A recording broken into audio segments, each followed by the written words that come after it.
All right. So we have whoever is kind is loved by somebody or other. So if you are kind, that means you are loved by somebody or other. And whoever loves anyone is happy. So if you love love, so this means you are loved.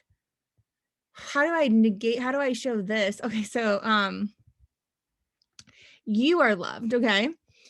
And whoever loves, so if you do love,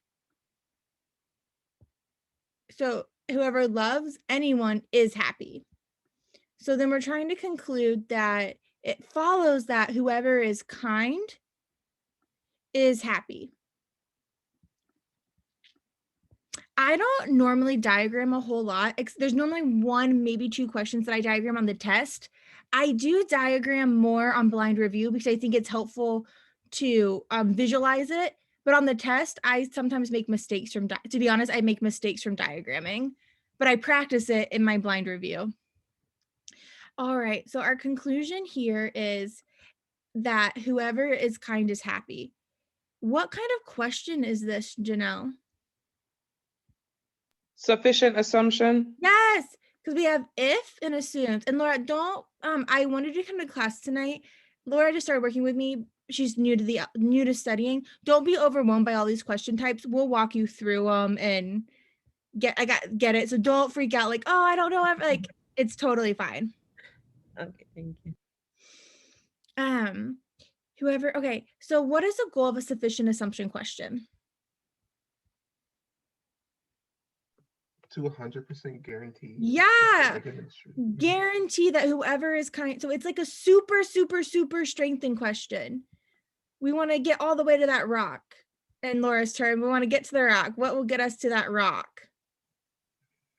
So do we want a strong or weak answer? Strong. Strong, yeah. Okay, so we need to connect, like what would make it so this is where we predict our answers. What would make it that whoever is kind is happy?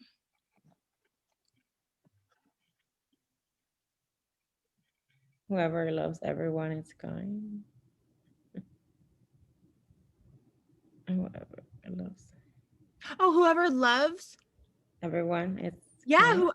Whoever loves is kind. Yeah, I like that one. Because whoever loves is kind, and we know whoever loves is happy, that would connect it. Here we're trying to get to here, but we don't have K and H ever connected. So somehow we need to connect those two. So we have L. This one I have, yeah, we need to bring in this L, you being loved somehow, or you giving love. Yeah. And I don't like that they make me like differentiate between those two. So let's look at our answer choices here. Let's start with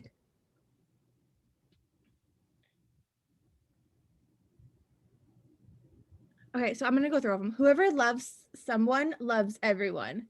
Well, that doesn't bring in kind or happy at all, so that's irrelevant. B, whoever loves everyone loves someone. Cool. Doesn't bring in kind or happiness. Are y'all getting nervous about your answers? Yeah. I mean, all right. How you feel, Janelle? Janelle, how you feel? Okay, so this is saying whoever is happy loves everyone. So if you are happy, therefore you love everyone. Do you see how you just picked like the opposite of one of our premises? You didn't kind at all.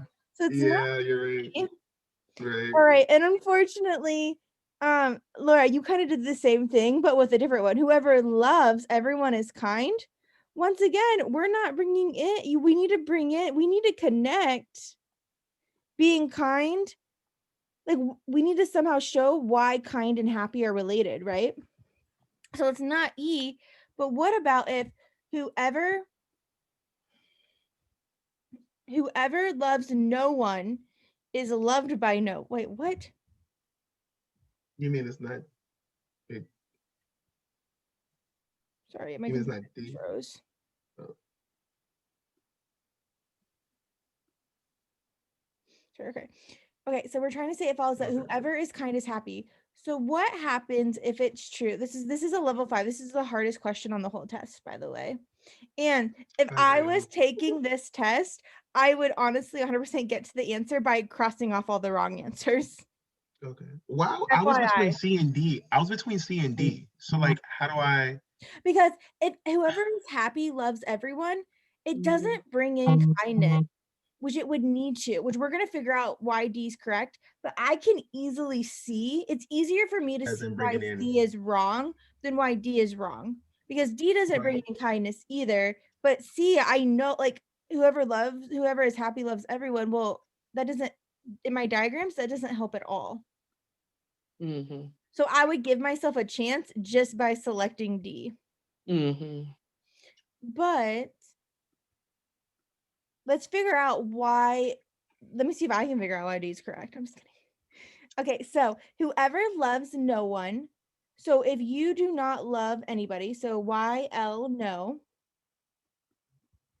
Whoever loves no one is loved by no one. So what do we know about these two things? Well, oh crap, I forget which one was my. Whoever is kind as you love The them. top one. The top one. Which one was my wrong one? Was it this one? If you Oh, the wrong. Oh. Yeah, the there, bottom. It was the bottom. there we go. I think this was it. Oh, kind is happy is my. That was your right one. Yeah. This is my conclusion though. Okay. That's Mhm. why I boxed it. To pay attention to my own notes. Okay. So do we connect you not loving anyone with not being loved? So let's look up here of our first statement. What is the contrapositive of this statement? Not loving anyone. You don't love anybody. It's what to not being kind. It's to not Did being not kind. be kind. Excellent. So let's bring this down here. So we have you do not love anybody. So you're not kind. Oh. Wait for okay. So do we see how I literally just brought this down? All right, so now let's look You at the did the second statement. contrapositive. So let's look at the second one. And what is the contrapositive of our statement number 2? If you're not happy, then you don't love anyone. Yep, if you're not happy, you don't love anybody. Right?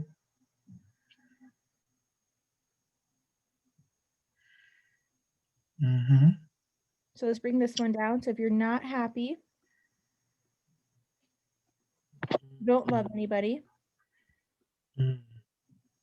And so we connect these by saying, if we bring in the statement that you don't love anybody, you are not loved, it connects our two statements.